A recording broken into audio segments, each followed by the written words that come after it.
4 times more than any other map. So yeah, the players obviously see that, and we're obviously seeing that reflected in the lack of it being played. We go into Bulwark one, which has also been vetoed. So this is also the 4-player map, as we have ByuN will spawn top right, and his opponent will spawn top left. So to immediately talk about why this map gets vetoed, a lot of people don't like double entrance into the natural, even though you can just wall off across here. So the difference on this map is you can kind of take, you know, if you want to, you can go down here for your third base, rather than going, you know, in this situation, Rogue's fine, because he'll just go 1, 2, 3 bases. This is actually a good spawn for Rogue, where ByuN going, 3 bases, will go 1, 2, 3, can still expand toward Rogue if he wants to, which does make it kind of intriguing. ByuN would not have liked this map if he spawned cross-spawn, though. This is a cross-spawn map, where it is just massive cross-spawn, and it really makes it very difficult for the Terran. A lot of open space, a lot of counter-attack potential. So ByuN kind of wins on getting close by ground spawns, but still better for Rogue. If this had been the other way around, Rogue would still have had a weirder third base to take. So even this map kind of has its, you know, its issues of being 4-player. It's just, in this particular game, it's maybe the best case scenario for both. I mean, best case scenario for Rogue is cross, but like this is maybe like the middle ground of spawns. So it kind of becomes okay. Yeah, it's I don't know. This map's been vetoed a fair amount as well. ByuN's doing something very interesting, by the way. So he builds his first depot here and his CC first up here. And what that's going to do is as Rogue gets to the front, he's going to see no command center, and then he's going to see no depot, and he's going to turn this overlord around, and he's going to assume this is cross spawn. And in reality, ByuN is not just going for CC first, but he's going 3 racks behind it. If Rogue assumes this is cross spawn, he might play a bit greedier, and ByuN might be able to take advantage of that as well. So it's a really cool mind game, early game by ByuN, to catch Rogue a little off guard, and to really offset his expectations. We'll see if it gives ByuN a chance, or if he can gain a chance from this, to maybe do some damage and to maybe get something done. We will find out. Of course, ByuN doesn't know where his opponent has spawned, so he doesn't know if this has worked or not. He's just set up like this, hoping that it maybe gives him a chance to make something like this work out.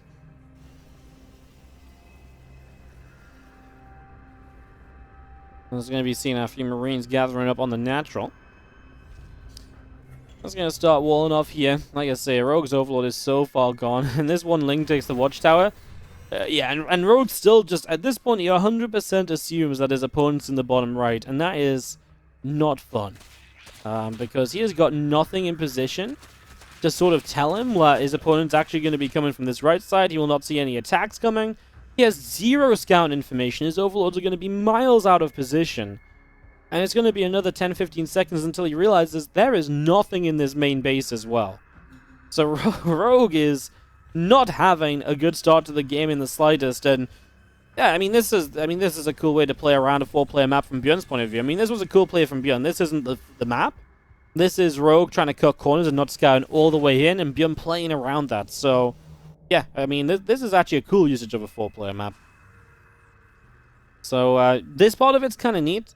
I think the problem is, while something like this is very cool, stuff like this grows old very quickly when this map, if a map like this was to be in the map pool. And it just becomes, like I say, it becomes more of an RNG as, you know, to scout and stuff. Yeah, Rogue is now going to realize there's no CC here, and he's going to realize, uh-oh, I've been tricked. So he sends his Ling with Ling speed up here to try and check. You're here, right? Like, this is where you are? And ByuN's like, yep, wall off a few Marines, hello, nice to meet you.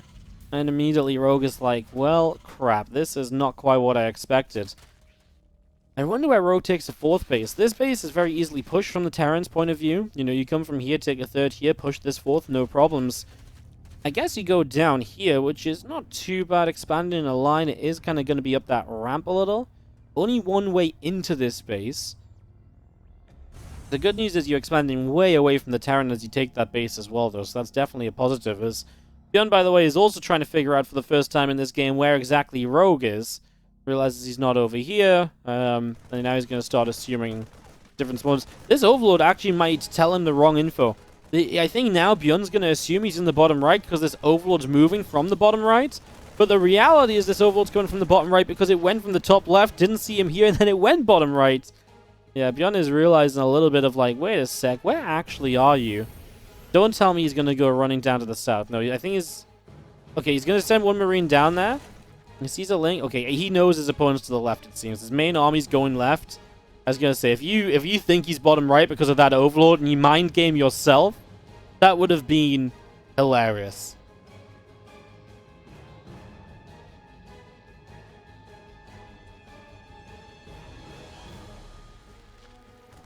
Just going to be seeing our Marines coming in. Just going to see our Overlord gets picked up already. Plenty of Queens here. The first Bane's morph. And this is a lot of Marines, of course, because it's the 3 racks. And these Marines are going to start shredding. If you can get rid of the Banes, I don't even know where they're coming in from. I don't know if they're to the north or to the south or what. They're to the south, and ByuN's going to have an edge to work around if he can target fire them. Oh, target fire wasn't quite there, and he actually takes one more shot. So quite a few Marines go down. Rogue is going to defend and turn this around.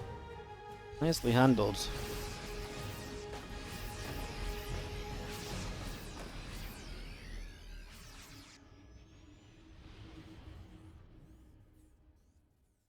Yeah, I mean, I see everyone discussing the RNG of spawns, and that's definitely a thing, but and you know, scouting. But actually, I think the bigger issue here is just straight up you are working on different expansion patterns to each other, and there's just not really much of a choice when you spawn in a certain way. And they're just like, for example, this spawn. If these spawns were reversed, this would have 100% been a way better situation for ByuN. You know, and that's the issue, that just the RNG of spawning can affect how the game plays out and how the expansions go. And how attacks work. Who wants to play on a map where you aren't actually sure what strategy you're going to be able to execute because you don't know where you're going to be spawning? That's one of the big issues with the 4-player maps, and like I say, I don't think any of the maps have really done too good a job. Some of them have done it better than others, but I don't know if any of them have really properly achieved the idea of, hey, we've kind of solved the problem of 4-player maps and different powers for different players depending on where they spawn. As things come around the center here. Sorry, I know we talked about this a lot, guys, but it really is a big topic of discussion.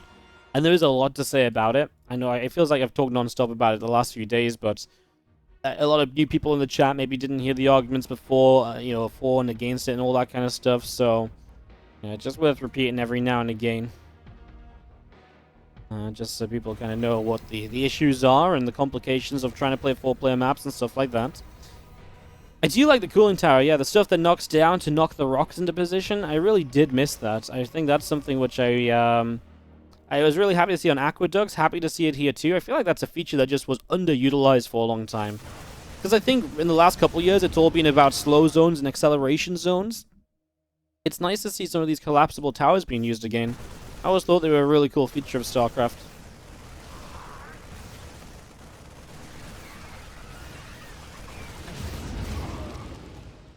You think it should just be opposite spawns? And then the whole issue is, if it's just opposite spawns, why don't we just make a 2-player map that has a more interesting top right and bottom left corner? You know, if they spawn top left, bottom right, why don't we just make the top right and bottom left more interesting instead of having it being a repeat of the other bases?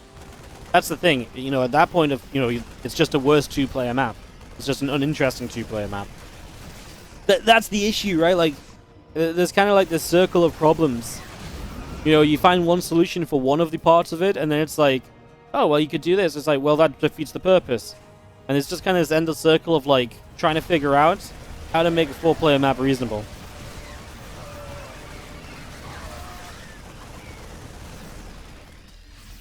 Yeah, mirrored symmetry, I think, is one of the ways you can fix it. I think mirrored symmetry instead of rotational symmetry would be a massive difference. I think that... I'm sad we didn't see a single mirrored symmetry 4-player map in the final 16, because I do think that would have maybe made the difference. That could have perhaps been the deal breaker, right? That could have been the map where people are like, actually, this ain't so bad in 4 players, because it removes a lot of the spawn location nonsense of, oh, I just got the better spawn. Just get Frost back in the map pool. Frost was a horrendous map that... If Frost was played nowadays, I think people would really accept that Frost was successful due to the time it was in the map pool, not because of the map. I think it was a good map for the time, but now people really know. People would know very easily how to play on Frost and stuff. That would be, yeah. Now that people know how to play on Frost, I don't think it would actually live up to its old name, you know. ByuN's trying to push down the bottom side. It's kind of weird because ByuN has to push cross-map to essentially kill the new bases of Rogue.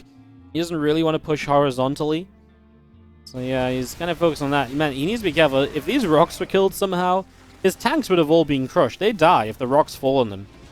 I know that's difficult to do when it's just Ling Bane from the opponent, but imagine like 10 meters showed up, killed the rocks, and all the tanks just got blown up. That would have been funny. That would have been a YouTube thumbnail.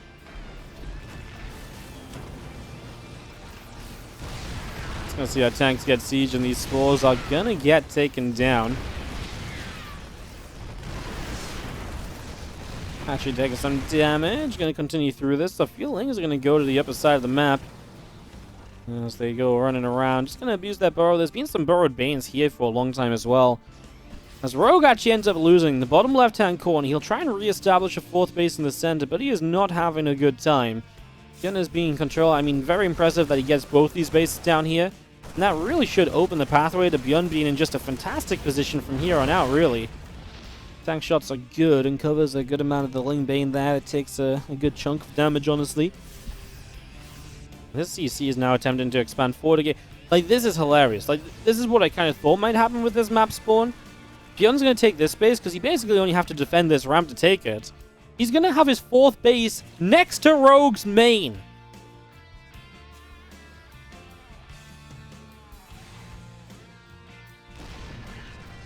Wardy, I'm curious about the possibility of having 4 spawn maps with 2 different symmetries. We had that. It's called Foxtrot Labs. If you go check out Foxtrot Labs, we had that. It was genuinely a pretty interesting map. It was in the map pool for a while. I wouldn't mind seeing another map like that as well. I think that would be cool. But it's also kind of weird because you're making 2 maps in one. It's very hard to balance, I think.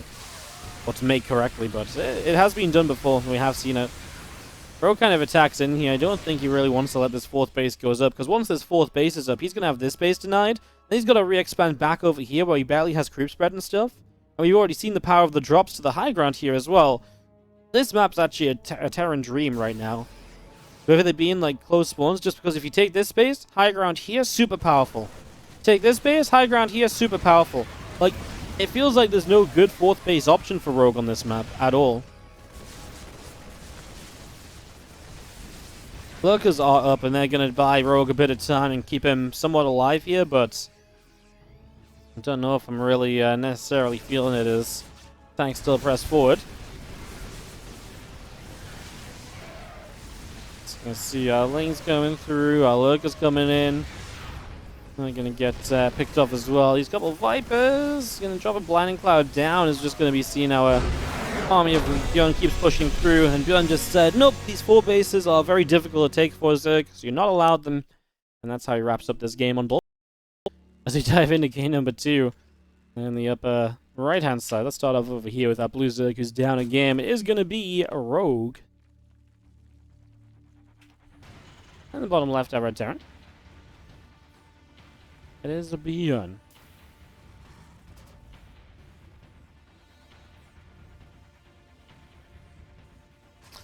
Aqueducts by Superhuman. You know, at first sight, I kind of like this map, but the more I see it, the more I just worry about how easy the 5 bases are.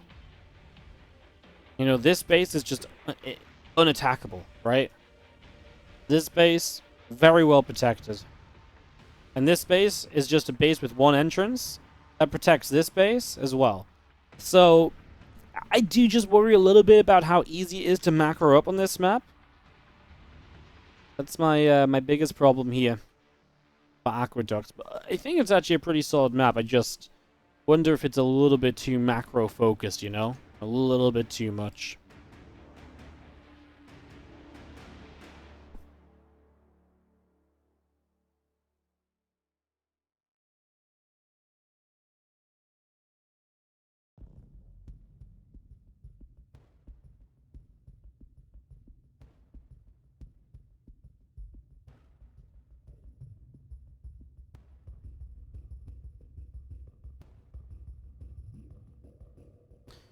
Overload heading down, bottom left side.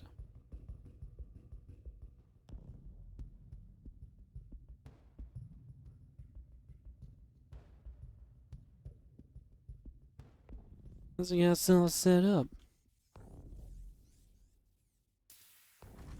Put siege tanks high ground at the 5th base over here. I mean, if you can get here, the push into this base is decent because it's choked up. Like, if you have tanks and you control this area, getting your army flanked is very difficult on this map, right? So Rogue will have some trouble if ByuN can get here. But to get here with your army, the counterattacks from Rogue should already be hitting because he's got the entire bottom of the map to counterattack with. Because this is such a far out position in general for your army to be as ByuN. And then the other thing is, if you do just get a defense here as Rogue, it's very hard to swing an army from here to anywhere. You can load up and drop the main. You can't just swing around to another base. You can't just, like, you got to go all the way around here to get in front of the natural, which is probably going to be creeped. Or all the way around here to get on this base. It just feels like these bases... I mean, I think the intention is these bases are very well protected, right? Like, that shouldn't be too surprising. I don't think that is too surprising. That's kind of what the map is meant to do, but I'm just not sure how much I like it.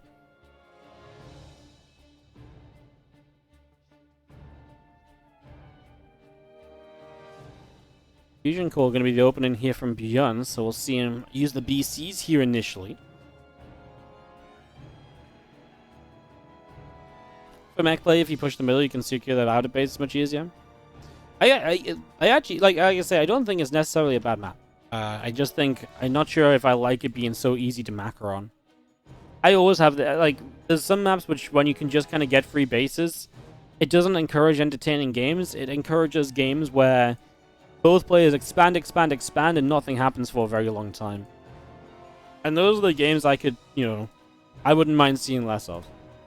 While it's cool to sometimes see, like, super late game, I don't like seeing super late game because both players just like, yeah, well, we can't attack each other sort of thing. Like, the map just doesn't allow us to play anything else. Because then it happens every time on that map, and if it happens every time on that map, it becomes a very uninteresting map very quickly. You're kind of wishing it never gets played. You're hoping it gets vetoed. It's happened in the past with a lot of maps as well,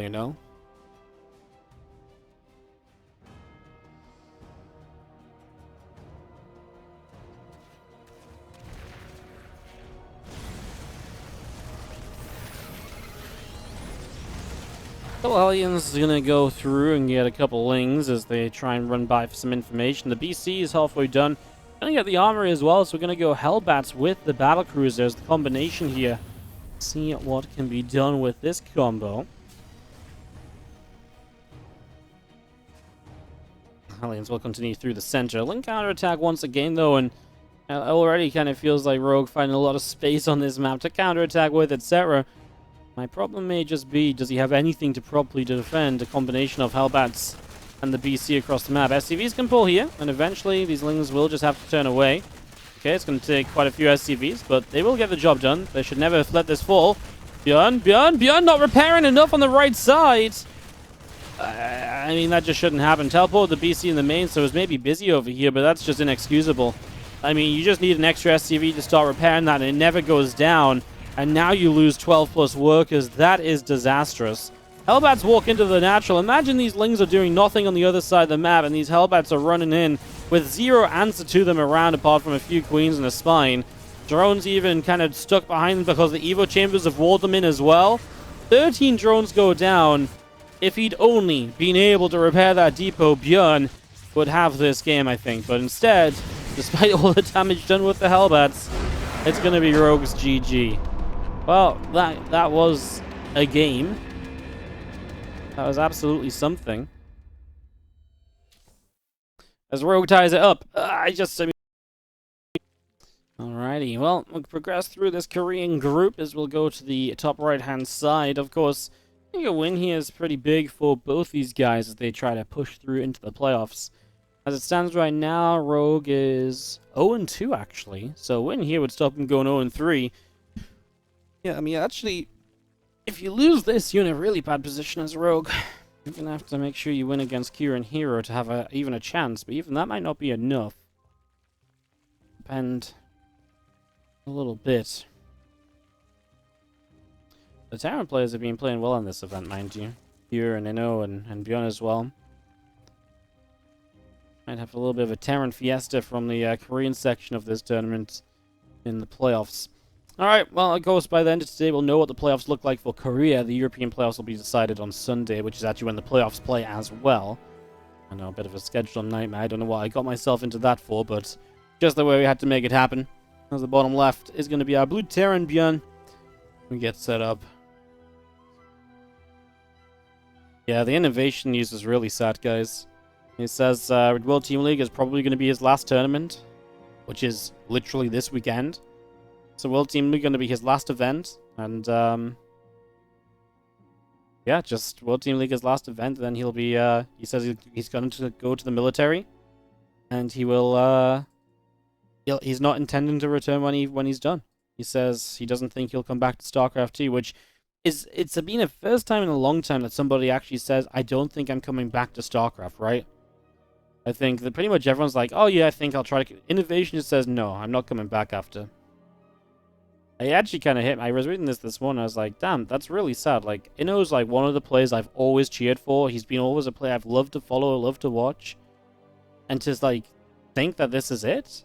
Like, we see him this weekend, and that's it, it's done? That's innovation? Like, that is, that's kind of crazy.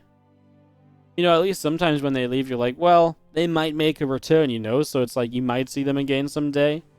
And then when they come back and they suck, or they don't come back, it doesn't hurt as much, because you're like, well, I've not cheered for them in a couple of years. But it's just like, yeah, I'm done. What a legend. He's genuinely a player as well, which has just... He's always like a viewer pull, right? Everyone loves to watch innovation. Yeah, it's crazy. Hopefully, he makes the playoffs of the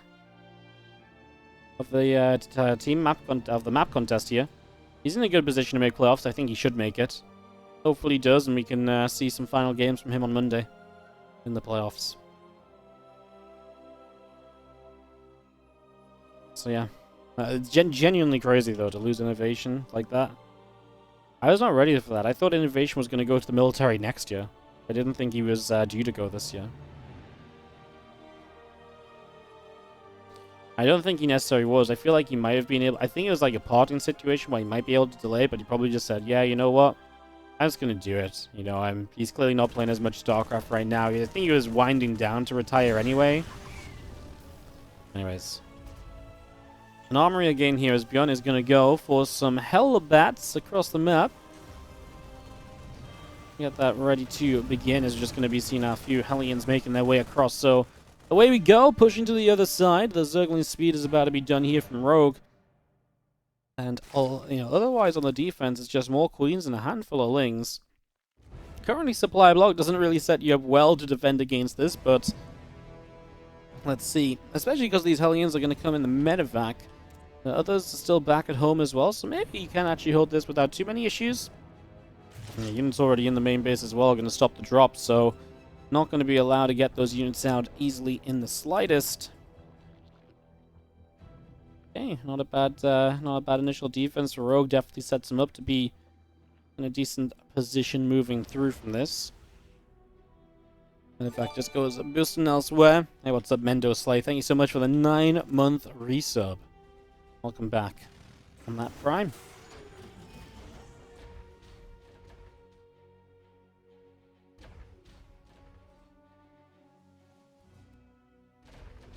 Hellions moving and the Hellbats over here. I mean, it's the combination you're looking for. The Hellions in the main. Oh, he misses the lift up there, which is a bit of a shame. It's not how that's meant to work out at all, for sure.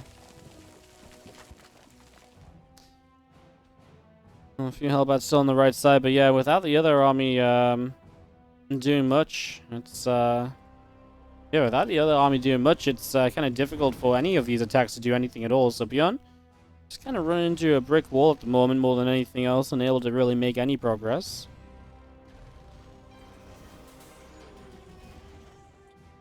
Let's see, another morph of Hellbats. He's got a Banshee here now. He might just go with everything to the third. There's still no Bane Nest, so to be fair, would not be a bad attempt at dealing some damage still. If he wanted to try and go for this here. Like, the fact that Rogue is still just on Lings and hasn't had a chance to add Banes or anything now, that's definitely a bit of a mistake. That's not really meant to be like that. Gonna see a Hellbats moving back over that left-hand side. He's going to be seeing the attempt to move through somewhere else right now. Excuse the doorbell in the background, guys. Hubba's going to go and jump on top of this. Queen's just going to stay up that ramp and stay pretty safe. Just going to be seen again. Melee upgrades, balance speed coming through. And in the end, ByuN unable to do too much. Sorry, got a little bit distracted by the doorbell. Apologies, guys. I have to have it really loud in case I don't hear it while casting. But then it comes through on the microphone. I'm just like, well, that's kind of awkward, isn't it?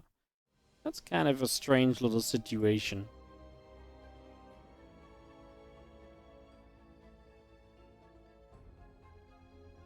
Full plant salesman? No, we actually have something being delivered today, so...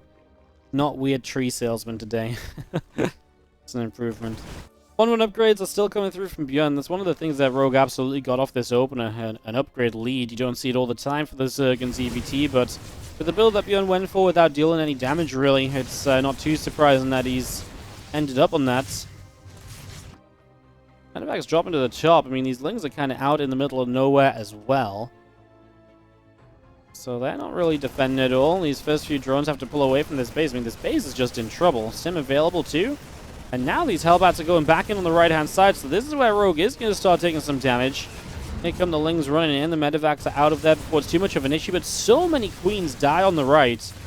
She turned into a way better fight than I think we would have been expecting initially. The Lings showing up. The Marines on the front actually might get that hatchery. They will get it. Rogue goes down a 4th base. He's got a new base building up here, but that ain't going to be ready just yet, so that is going to be a good hit to the economy dealt by ByuN for the moment. Those drones do make their way up there now. He's hanging around. He's going to see the medevac boosting away. Reinforcements are on the way over as well here from ByuN, so they're looking to keep up this pressure. He's going to have a pretty large push in over here. Bane speed's ready, right? Yeah, Bane speed's done. Just double checking, making sure we haven't forgotten anything. Obviously now upgrades have evened up for a little bit as ByuN. Start +2 armor, but not +2 attack. Something that ByuN does a lot is start armor before attack upgrades. It's a very weird thing, but it does seem to be something that he consistently does. He starts up the attack upgrade now, just a few seconds behind. In this case, it doesn't really matter, but sometimes it does affect you. Like, sometimes he genuinely ends up in a position where it's, like, really bad for him. And he forgets the +2 attack or something, and then, you know, if you do forget one upgrade, you'd rather have forgotten the armor upgrade than the attack upgrade for bio units, which are range, and they get a lot of shots off. They fire very quickly. The attack upgrade is always the one you want to be prioritizing. Marines stay in, a couple creep teamers going down. Widowmines are going to set up as these few Lings are just slow to the party, which means difficult to deal with this. Widowmines retargeting onto that Baneling. It actually gets the Bane, although it actually misses maybe a good clump of Zerglings because it focused the Bane. So like it was good focus fire, but it was focus fire that then maybe didn't quite pay off fully as well. A weird little moment as we do defend. Now on the left-hand side again, these Marines are trading once more. ByuN is just going 100 miles an hour at Rogue. Always an attack taking place. He might have to slow it down a little bit though. We're about to be at a point where upgrades are going to be in favor of Rogue once again with 2-2 against 1-1. That might just be the point at which ByuN has to say, right, I've got to slow this down. I've got to give this up for the moment. And Marine Widowmine going to burrow up as we still push through though. So ByuN isn't too scared of continuing to commit just yet. Going to be reliant on the Widowmines to clear up a lot of these units initially on the splash.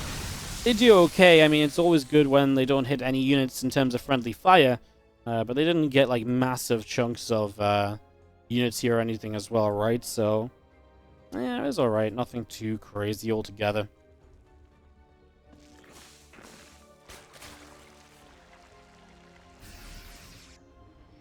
+3 carapace already building as we do see the older cavern coming up. That's got to be Rogue's kind of end game plan here to get something a little bit more sturdy than what he's been playing with so far. Don't keep the aggression up. You know, it's not really a map which typically suggests that it's going to be like consistent pushing and stuff, but it's actually been okay for it. And the middle of the map being that kind of choked up area has kind of stopped ByuN from going there, so he's always launching these attacks far left or far right. Pretty much every time. As here we're going to have to just load up and get out. Another few drones have gone down for Rogue, of course, the mine drops and so on. And ByuN just still trying to drop around, still staying active. It's getting to the point where he's probably going to have to think about exactly what he's doing here, though.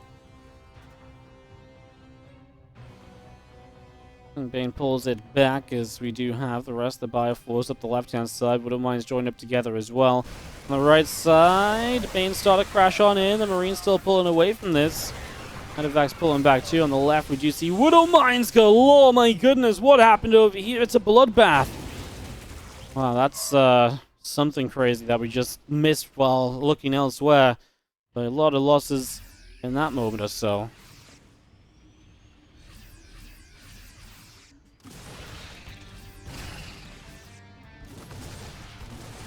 Just going to see the bio continuing through, just going to continue into this, just going to see our Marines at the front, just going to pick off a good amount of the Lings. So a lot of the Lings going down here, the Queen in maybe a bit of trouble as well. And these Lings just getting massacred. In fact, Banes then roll in on their own. There's a counterattack going on, but I think ByuN will handle that pretty handily, and as these Lings still just can't win a fight against these Marines. Oh my goodness. I almost felt like it was like 3-3 against 2-2 or something, as now Marines drop down one at a time, some efficient trades versus Banelings. Now Rogue does not really have the numbers that he's looking for any longer.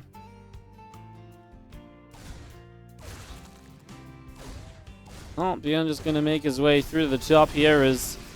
Yeah, Rogue is just struggling on the numbers for sure as ByuN keeps the pressure up, going into this right-hand side, jumping onto this army. Lings go down very quickly again. Some more Lings showing up. The Ultras are here. They should, in theory, be the one thing that can maybe turn this game around a bit, because they should give a lot of momentum back to Rogue. Loses one Ultra moments before, plus 3 carapace finish. That's obviously one trade which was not brilliant. The Reaper grenade makes that Baneling fly. That's a comical moment. That Baneling just kind of bopped in the sky. It's like, there's only one Bane there as well. And it just went for a little bit of a hip-hop jump. Skip the beep-bop. Cancels the CC here, Rogue, but ByuN just insta-rebuilds. Don't think he minds too much. Still keeping his own 4 bases running. Economy-wise, Rogue has been mining more, and definitely lately that's been emphasized a bit as well. There's a burrowed Ling on the map. Would love to see some burrowed Banelings, because we know that they could make a big difference, especially in a game where Rogue is grasping to get back into it a bit. It can break that momentum a little. It can slow ByuN down and just give you the time you need often to get back into the game. 5 drones just went down elsewhere. Still pushing through. A couple of buy units initially already in some trouble as the Ultras chomp through those Marauders. On the bottom side, the Ling's trying to make it in as well, but they're not quite successful. Still pushing through with everything else. And yeah, these Ultras are going to try and chase, but the Banes are going to run in after it as well. 12 drones going down. I mean, the counterattacks are not really doing too much either, as at least for Rogue, ByuN's counterattacks are killing a whole ton of drones. Now Rogue's economy is going to be really not quite that advantageous army or economy that we saw previously. These Lings just trading badly once again. Marines with the medevac healing are just so good in these fights. It's a little bit ridiculous as we stim on through. This top left base is going to go down. I mean, we're still just dropping everywhere else. This is on the back of 30 drones being killed, so a lot of dead workers for Rogue to make up. 35 workers dead. We're still pushing the top left too. ByuN is still making his way back in. But again, at this stage, obviously, Rogue is not trading well. And he doesn't now have the economy to make up for not trading well. So this is where the game gets out of hand. This is where the game is not really savable. An attempted base on the double rich Vespine gas base over here. Something that is a unique feature to the Scavenger, but not really sure it's going to be something which can truly change the game, not from this, because I mean, you've got to keep that base alive, and if ByuN knows about it, there's no way that's staying up. Still just playing split map and 2 places at once. I like that he's going into Ghost, because there is a Lurker Den coming through, and if there is a way for Rogue to slow the game down, if the Ultras didn't do it, maybe the Lurkers would slow the game down a whole bunch, and then potentially, maybe, you can actually just take some bases and maybe take a couple good fights with, you know, ByuN still being too aggressive. There are possibilities. ByuN is just going to run up here, though, and all the Ultras are on the other side, so I don't know if there's anything to stop this army. 136 to 70 army supply. It's doubled up, basically, for ByuN as he kills this base. The Lings running in unsuccessfully. He's still fighting over here, and Ultras are still dropping down dead. Some Vipers show up, and again, they would have been a nice addition, but just kind of falls apart as ByuN takes game 3 of the series, and he is going to beat Rogue 2-1. That might be really